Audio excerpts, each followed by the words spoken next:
ಕುಮಾರಸ್ವಾಮಿ ಇದ್ದಿದ್ದ 14 ತಿಂಗಳು ಒಂದು ಬಾರಿ, 20 ತಿಂಗಳು ಒಂದು ಬಾರಿ. ನಿಮ್ ಯೋಗ್ಯತೆಗೆ 50 ವರ್ಷ ಈ ರಾಜ್ಯ ಆಳಿದ್ರಲ್ಲ ಕಾಂಗ್ರೆಸ್ನವರು, ಎಷ್ಟು ಸ್ಕೂಲ್ಗಳು ಮಾಡಿದ್ರಿ? ಫಸ್ಟ್ ಗ್ರೇಡ್ ಕಾಲೇಜ್ಗಳನ್ನ 50 ವರ್ಷದಲ್ಲಿ. ನಾನು 18 ತಿಂಗಳಲ್ಲಿ ಎಷ್ಟು ಹೈಸ್ಕೂಲು, ಎಷ್ಟು ಸಬ್ಸ್ಟೇಷನ್, ಏನೇನು ಮಾಡಿದೀವಿ ತೆಗೀರಿ. ಕೊಡಗಲ್ಲಿ ಮನೆಗಳು ಬಿದ್ದು ಗುಡ್ಡ ಎಲ್ಲ ಕುಸಿತವು. 1,000 ಮನೆ ಕಟ್ಟಿದ್ದೀನಿ 10 ಲಕ್ಷ ರೂಪಾಯಿಗೆ.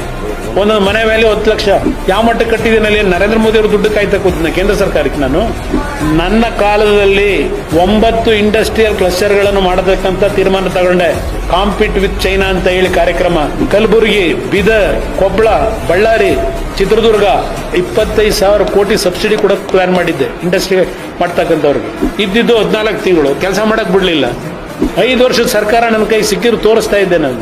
ಇವತ್ತು ಯಾತಿಗೆ ಗುಂಡಿಗಳು ಇಟ್ಕೊಂಡು ಕೂತಿದ್ದೀನಿ? ನಿಮ್ ಯೋಗ್ಯತೆಗೆ ಒಂದು ಗುಂಡಿ ಮುಚ್ಚೋ ಯೋಗ್ಯತೆ ಇಲ್ಲ ನಿಮಗೆ.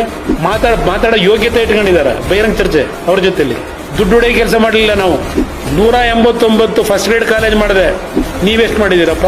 ಪಬ್ಲಿಕ್ ಶಾಲೆ ಘೋಷಣೆ ಮಾಡಿದೆ. ಈಗ 4,500 ಬಸ್ ಕೊಟ್ಟನಲ್ಲ, 4,500 ಬೆಂಗಳೂರಿಗೆ ಯಾಕೆ ಕೊಟ್ಟಿದ್ದೀನಿ? ನೀವೆಷ್ಟು ಕಾರ್ಖಾನೆ ತಂದಿದ್ದೀರಿ? ಯಾವ್ಯಾವ ಟ್ರಸ್ಟ್ ಲಾಭ ಇಸ್ಕೊಂಡಿದ್ದೀರಿ? ಆ ಕೆಲಸಕ್ಕೆ ನೀವು ಇರೋದಿಲ್ಲಿ. ನನ್ನ ಬಗ್ಗೆ ಚರ್ಚೆ ಮಾಡೋದಕ್ಕೆ ನಿಮ್ಗೆ ಯೋಗ್ಯತೆ ಇಲ್ಲ.